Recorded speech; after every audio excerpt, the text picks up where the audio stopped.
Assalamualaikum warahmatullahi wabarakatuh. Selamat siang semuanya. Waalaikumsalam warahmatullahi wabarakatuh. Kami dari kelompok 1 ingin mempresentasikan hasil diskusi kami tentang faktor resiko dan predisposisi neoplasma. Beranggotakan 5 orang. 1. Ada Fatika Hamzah Majid dengan NIM S20059. Ada Eko Dewi Retnaningrum dengan NIM S20060. Ada Lulu Febrilia Permatasari dengan NIM S20061. Ada Intan Puspitasari dengan NIM S20062. Dan yang terakhir ada Afriliana dengan NIM S20063. Untuk definisi apa itu neoplasma akan dibacakan oleh saudari Fatika Hamzah Majid. Kemudian faktor resiko dan predisposisi 1 dan 2 akan dibacakan oleh saudari Eko Dewi Retnaningrum. Kemudian faktor resiko ketiga akan dijelaskan oleh saudari Intan Puspitasari. Untuk faktor resiko yang keempat akan dibacakan oleh saudari Afriliana dan saya sendiri, Lulu Febria Permatasari, sebagai moderator pada presentasi kali ini. Untuk saudari Fatika Hamzah Majid, waktu dan tempat saya persilahkan.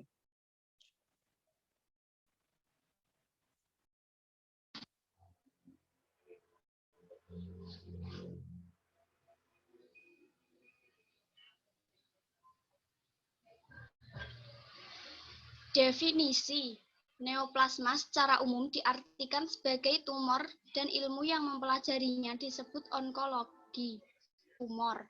Dalam artian sekarang semata-mata ditetapkan sebagai neoplastik yang dapat menyebabkan benjolan pada permukaan tubuh. Dalam onkologi, neoplasma dibagi menjadi 2 kategori, yaitu jinak dan ganas.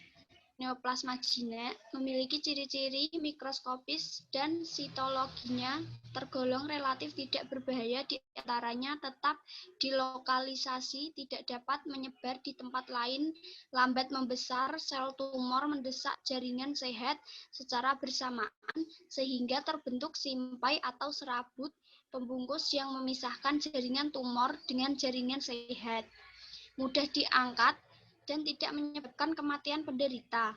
Sedangkan tumor ganas sangat berbahaya karena dapat menyebar di tempat lain dengan cepat dan sulit diangkat, bahkan menyebabkan kematian. Selanjutnya akan dibacakan oleh teman saya, yaitu Eko Dewi Retnaningrum.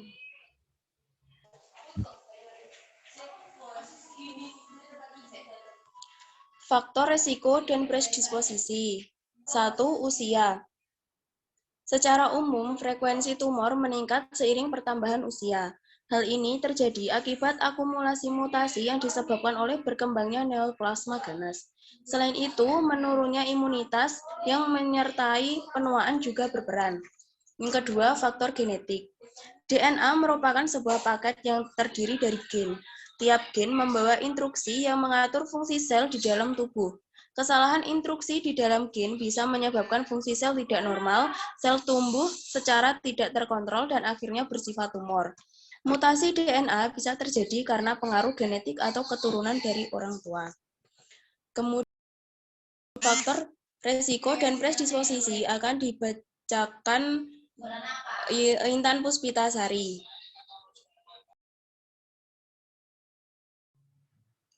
Untuk faktor risiko dan predisposisi nomor 3 yaitu gaya hidup.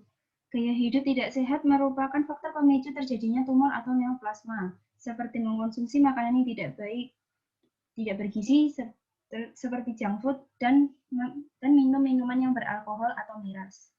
Untuk faktor risiko dan predisposisi nomor 4 akan dijelaskan oleh Apriliana.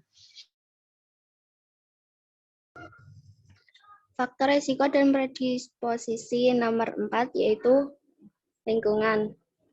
Karsinogen lingkungan banyak ditemukan di lingkungan sekitar, contohnya seperti sinar matahari, dapat ditemukan terutama di perkotaan atau terbatas pada pekerjaan tertentu.